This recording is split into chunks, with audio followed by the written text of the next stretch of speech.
Good morning everyone. In the previous class we had already discussed few questions regarding the human reproduction, and today we are going to solve few more questions regarding the same chapter. Okay. So now let us begin with the 12th question. So the question is that the testes in humans are situated outside the abdominal cavity inside a pouch called scrotum. The purpose served is for. So what is the question means is that why the testes are situated outside the abdominal cavity in a pouch-like structure called a scrotum. So what is the necessity of this testes to be situated outside the abdominal cavity, right? So we had already discussed the structure of a male reproductive system, and the primary sex organ, that is testes, are situated outside the abdominal cavity because to maintain a less temperature compared to the internal body temperature. So what is the necessary to maintain a lower temperature than the internal body temperature is that so that it is going to help in the formation of the sperms or the process of spermatogenesis, right? So now let us go through the options. So the first option is that maintaining the scrotal temperature lower than internal body temperature. So this is right? So here the scrotal temperature means the temperature of the pouch in which the testes are present, right? So the scrotum is going to have less temperature, that is about 2 to 2.5 degrees Celsius less than that of the internal body temperature because it is necessary for the formation of the sperms or the process of spermatogenesis. So what are the other options? Escaping any possible compression by the visceral organs. Means what are the important organs which are present in our body? So they are going to, due to the compression of them, it is going to affect the testes. So this is not true. Then it is going to provide more space for the growth of epidermis. This is not true. And it is going to provide a secondary sexual feature. So this is also not correct. So the right answer for this question is the first option, that is maintaining the scrotal temperature lower than the internal body temperature, because the testes require less temperature than the internal body temperature so that it is going to help in the formation of the sperms or the process of spermatogenesis. Okay, so next the 13th question. So about which day in a normal human menstrual cycle does rapid secretion of LH normally occurs? Means during the menstrual period. So on which day there is a rapid secretion of LH? Right? So before going to the question, what is menstrual cycle? Right? So menstrual cycle means it is a cycle of events so that are going to repeat one after the other. And every menstrual cycle is going to last for the average period of 28 or 29 days. And this period of 28 or 29 days can be divided into 4 different phases. So the first phase is menstrual phase, which is going to last for 1 to 5 days. So the second one is the follicular phase. So this is going to be around 7 to 13th day of the menstrual cycle.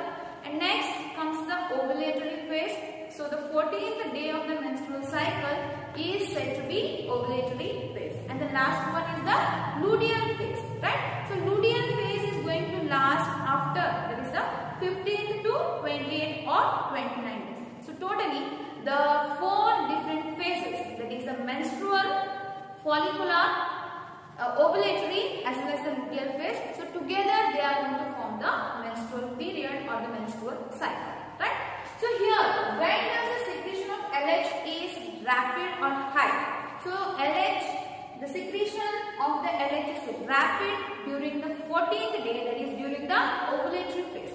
So why it is increased at the 14th day means? So here, due to the increase, due to the rapid increase in the secretion of the LH, so this is going to cause the LH surge. So this LH surge is going to cause the blasting or the releasing of the secondary oocyte from the Graafian follicle. So which we call it as a rupturing of the Graafian follicle, releasing the secondary oocyte, right?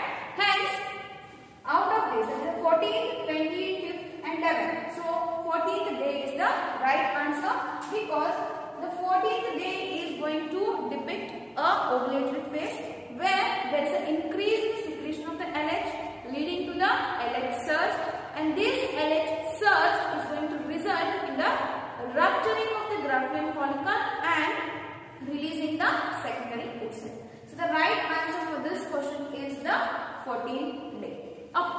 So now coming to the 14th question. Okay. So 14th question is that seminal plasma in human males is rich in. So what is this seminal plasma is made of? So that is our question. So seminal plasma, it is a fluid which has been ejaculated by the penis during the sexual climax. So it is a fluid. So this fluid is composed of the sperms as well as the fluid which is secreted by the different accessory glands. So we know that there are three accessory glands which are related to the male reproductive system, that is a pair of seminal vesicle, a prostate gland and a pair of Cowper's gland. So all the secretions from all these three glands along with the sperm is nothing but the seminal plasma, right? So seminal plasma is usually rich in calcium and fructose. Along with that, they are also going to have certain enzymes. So what is the purpose of the seminal plasma is that, so it is going to help in the transport of the sperms. So it is going to help in the activating as well as providing the nourishment of the sperms.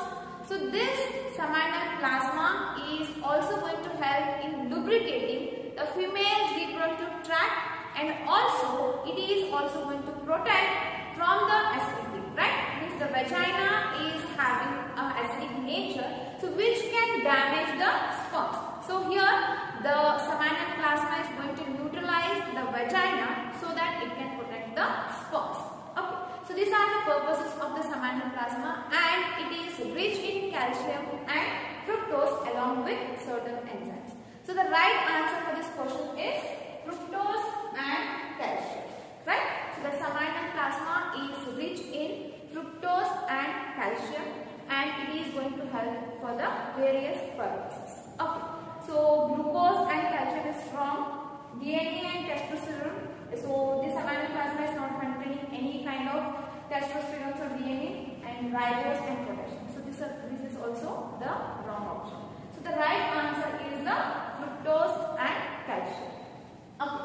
So now coming to the next question, that is the first movements of the fetus and appearance of hair on its head are usually observed during which month of pregnancy, right? So that is the first movement and the appearance of hair on the head. So it is going to appear in which month? So the human gestation period. So gestation period means the period of embryonic development is called as gestation period, and in humans it is going to last for 9 months. And these 9 months can be divided into 3 trimesters. So the first trimester, second trimester and the third trimester. So there are various developments in the different stages of the pregnancy. So now let us go through one by one. So after the first month of pregnancy, there is a formation of a heart. There is an embryo heart is formed, and this is the first symbol or the first signal of the developing the fetus. So we can hear the heart sound, right? So with the help of a stethoscope. So after the completion of first month, so there is a formation of a embryo heart. So by the end of the second month, so there is a formation of a limbs and digits. Then by the end of first trimester or by the end of the third month, so there is the formation of a major organs. So the major organs are formed, right? So by the 5th month, so we can see the first movement of the fetus, as well as there are also the appearance of hair on the head. So by the end of the 6th month, what happens means the body is covered by the fine hairs. So the eyelids are going to get separated, and there is a formation of eyelashes, right? And by the end of the 9th month, the fetus is fully developed and it is ready for the delivery, right? So these are the various developments in the various months of the pregnancy. So now our question is that in which month we can see the first movement as well as the hair on So that is during the 5th month or by the end of 5th month. So we can see the first movement as well as appearance of hair on the head. So the right answer is 5th month. Okay. So now coming to the 16th question, that is in human female the blastocyst. Right? So whether the blastocyst forms a placenta even before implantation, gets implanted into uterus 3 days after ovulation, gets nutrition from uterine endometrial secretion only after implantation, gets implanted in endometrium by the trophoblast cells. Okay. So what is this blastocyst means? So after the fertilization, right? So after the fertilization means after the fusion of male and female gametes in the ampullary isthmic region, this fertilized egg what we call as a zygote. So this zygote will start moving towards the isthmus and there is the starting of the mitotic division which we call them as a cleavage. So after every mitotic division there is a formation of a daughter cells which are called as a blastomeres, right? So after the first mitotic division there are 2 daughter cells or 2 blastomeres.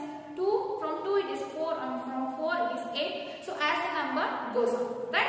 But the daughter cell or the zygote which is having or which has been divided from 8 to 12 or 8 to 16 blastomeres, so that stage is called as a morular stage. So from the morular stage the further divisions continue and it is getting transformed into the blastocyst, right? So this blastocyst will move towards the uterus. So as it moves towards the uterus, so here inside the blastocyst, so there is a 2 layer of blastomeres. So the blastomeres are arranged in 2 layers. So the outermost layer of blastomeres is called as trophoblast and the inner layer of blastomeres is called as the inner cell mass. Trophoblast is going to help in the attachment to the endometrial wall as well as it is going to provide the nourishment to the developing embryo.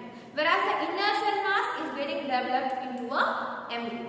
Okay, so here the first option is that it is going to form placenta even before implantation, right? So before the implantation there is no formation of the placenta. This is wrong. Second one is it gets implanted into uterus 3 days after ovulation. So blastocyst is a stage which is going to occur after 5 to 6 days of the fertilization. So here they have mentioned it as 3 days. So hence this option is also wrong. Then third one, it gets nutrition from uterine endometrial secretion only after implantation. Right? So this option is also wrong and the right answer is that it gets implanted in endometrium by the trophoblast cells. So here the blastocyst is going to get implanted in the endometrium with the help of a trophoblast cells which is the outer layer of blastomeres. Along with that, so this blastocyst is also having a cavity which is a characteristic feature of the blastocyst, that is blastocyst, right? So the right option is option D. In human female, the blastocyst gets implanted in endometrium by the trophoblast cells. Okay. So now let us go to the next question.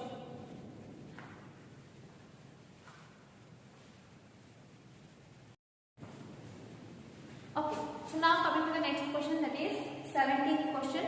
So the 17th question is that the part of the fallopian tube. So what is fallopian tube? So it is a part of a human female reproductive system and it is going to help in the transfer of the eggs from the ovary to the uterus. So every fallopian tube is divided into 3 parts, that is infundibulum, ampulla and the isthmus. So the first part is the infundibulum which is near to the ovary. So this is also having a finger-like projections which is called as a fimbriae. So this fimbriae helps in collecting the egg or ova from the ovary and it transfers to the infundibulum. And from the infundibulum it reaches to the wider part which is called as the ampulla. In the ampullary isthmic junction there is a fertilization and after that the narrow ribbon-like structure which is called as the isthmus is present. Means the first part is infundibulum, second part is ampulla and the third part is the isthmus. So here the question is which part is closest to the ovary, right? So the question can be asked as closest to the uterus. Suppose if they are going to ask you which part is closest to the uterus, so your answer should be isthmus. But here the question is which part is closest to the ovary. Hence our answer is infundibulum.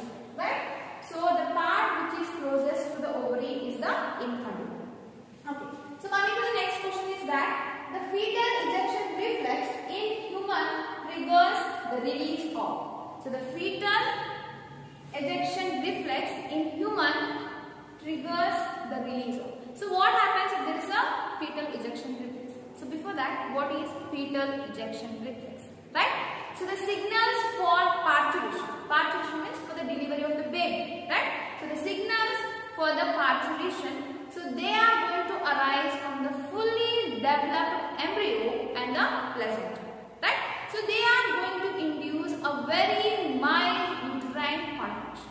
Right? So this mild uterine contraction, it is going to trigger the release of the oxytocin. So oxytocin is a hormone which is released by the pituitary. So here the oxytocin is released from the maternal pituitary. So what is the use of this oxytocin means? So this oxytocin is going to act on the uterine muscles and it is going to cause the further contraction. So this contraction again induces triggers for the release of the oxytocin from the pituitary, and again more and more oxytocins are released and which are going to increase the uterine contractions. So this simultaneous reactions, so they are going to result in the delivery of the baby. Right? So here the fetal ejection reflex in human triggers the release of. So what happens if the fetal ejection reflex happens? So then there is a release of oxytocin. So this oxytocin is released from the maternal pituitary gland. So now let's go to the options. The first one, oxytocin from the fetal pituitary. Right? So oxytocin from the fetal pituitary means oxytocin is released, but here they have mentioned the fetal pituitary means from the embryo's pituitary, which is the wrong option. Second one, HCG from placenta. Right? So during parturition there is no formation of the HCG from the placenta. That is human chorionic gonadotrophin from the placenta. That is also wrong. Third one, HPL from placenta. That is human placental lactogen from placenta. So that is also wrong. And the last option is that oxytocin from the maternal pituitary, which is the right answer. Right? So the right answer for the fetal ejection reflex in human triggers the release of oxytocin from the maternal pituitary. Okay.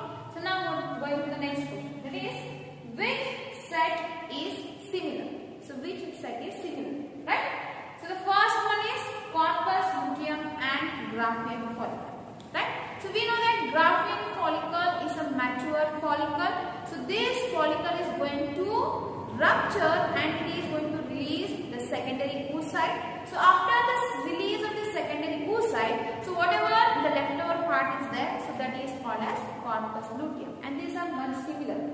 Okay. So second one is the sebum and sweat. So sebum is an oily waxy liquid which is released by the sebaceous gland, so which is going to help in coating and protecting the skin. Then sweat, so this is also a liquid which is produced by the sweat glands. Right? So these two are different liquids which are released from the different glands.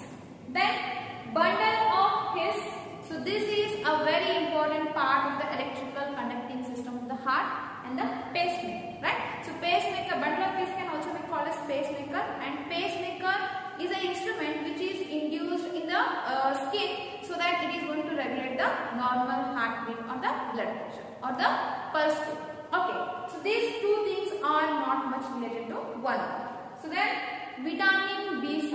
So vitamin B7 is biotin, whereas niacin is vitamin B. So again here these two things are not much related to one another. Okay, so here which set is similar? So which are similar? Sebum and sweat, these are two different things. Bundle of His and pacemaker, so these are also two different things. Vitamin B7 and niacin, so these are also not much related to one another. But the things which are similar, or a pair which is much similar, is the corpus luteum and the Graafian follicle. the right answer is corpus luteum and the Graafian follicle. Okay, so now let us move to the next question.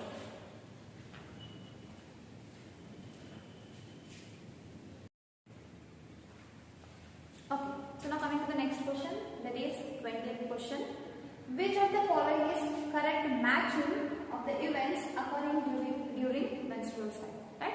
So here they are given the various events that are going to take place in the menstrual cycle, and we have to find the correct match for the different events. Okay. So the first event is that proliferative phase. Right? As I said in the previous question, that is menstrual cycle is divided into 4 phases. The first one is the menstrual phase. Second is the follicular phase, which is also called as a proliferative phase. Third one is the ovulatory, and fourth one is the luteal phase, which can also be called as a secretory phase. So here proliferative phase is the second phase of the menstrual cycle. Here what happens is there is a development of the follicles, right? Follicular phase means the development of the follicle takes place. So that is from the primary follicle to the secondary, secondary to the tertiary, from the tertiary to the Graafian follicle. So the development of follicles takes place in the proliferative phase. So here what is the match we are given is that rapid regeneration of the myometrium and maturation of the Graafian follicle, which is a symbol for the starting of the next menstrual cycle, right? So here proliferative phase is not related to the statement they have given. So this option is not correct. Second one is secretory phase. So secretory phase means it is also called as a luteal phase. So what happens in the luteal phase means the Graafian follicle after rupture, after the ovulation, so the leftover part of the Graafian follicle is said to be corpus luteum. So this corpus luteum is going to be secretory in function and is going to produce large amounts of progesterone. So this progesterone is very much necessary for the maintaining of the endometrium wall, which is required for the implantation. So what is the statement we have provided? Development of increased secretion of corpus luteum and of the progesterone. So this is a right match or the correct match which is going to take place in the menstrual cycle. So third one is menstruation. So what is menstruation? So here we are given breakdown of myometrium and ovum not fertilized. So this takes place in the menstrual phase, right? So menstruation means there is a process which is going to take place that is called as a menstrual cycle, right? Menstrual cycle is the cycle of events that are going to take place from one menstrual cycle to the another menstrual cycle, right? But here they are given breakdown of myometrium and ovum not fertilized. Yes, if the ovum is not fertilized, so then it is going to result in the breakdown of the endometrium wall, and this is not a correct match. And last one is ovulation. So what do you mean by ovulation? So the release of secondary oocyte from the Graafian follicle is said to be ovulation. Here we are given LH and FSH attain peak level and sharp fall in the secretion of the progesterone. So this is going to take place in the ovulatory phase, but here they have related it to the ovulation. So this is not a correct match. So now by seeing all these 4 options, which is the right answer for this question is the option B, that is secretory phase. So secretory phase is also called as a luteal phase, during which the Graafian follicle turns out to be corpus luteum, and this corpus luteum will start producing the progesterone. Right. So the answer for 20th question is option B. So now coming to the last question of this session, 21st question. If for some reason the vasa efferentia in the human reproductive system gets blocked, the gametes will not be transported from. So the question is that suppose in case if the vasa efferentia, right? So the vasa efferentia is going to get blocked. So this is a part of accessory duct, right? So in the previous class I said you that there are 4 different accessory ducts. Accessory means helping ducts which are going to help in the transport of the sperms, that is the male gametes. So which are these 4 different ducts? One is the rete testis, vasa efferentia, epididymis and vas deferens. So out of these 4, so the first one is the rete testis, then comes the vasa efferentia, and then comes the epididymis and the vas deferens. So here the vasa efferentia is the second one, right? The second accessory duct is blocked. So then what happens? The transport of the sperms is stopping from testes to epididymis, epididymis to vas deferens, ovary to uterus, vagina to uterus. Right? So here vas deferens is a part of a male reproductive system, whereas ovary, uterus, vagina, these are the part of the female reproductive system. So hence these two options are not related to the question. So now from the testes to epididymis or epididymis to vas deferens. So before that we know that vasa efferentia is connected from the seminiferous tubule through the rete testis. From the rete testis the sperms are carried to vasa efferentia, and from the vasa efferentia the sperms are carried out to epididymis. Right? Suppose if you are going to block this vasa efferentia, then what happens means the sperms are getting blocked from the testes to the epididymis. Right? So because the rete testis and vasa efferentia they want to connect from the testis to the epididymis. Hence the sperms are getting blocked away from the testis to the epididymis, not the epididymis to the vas deferens. So hence our answer is option A. So 21st question answer is option A, that is testis to epididymis. Okay. So with this we are going to complete the today's session, and in the next class we will be solving some more questions that are related to the same chapter. Thank you.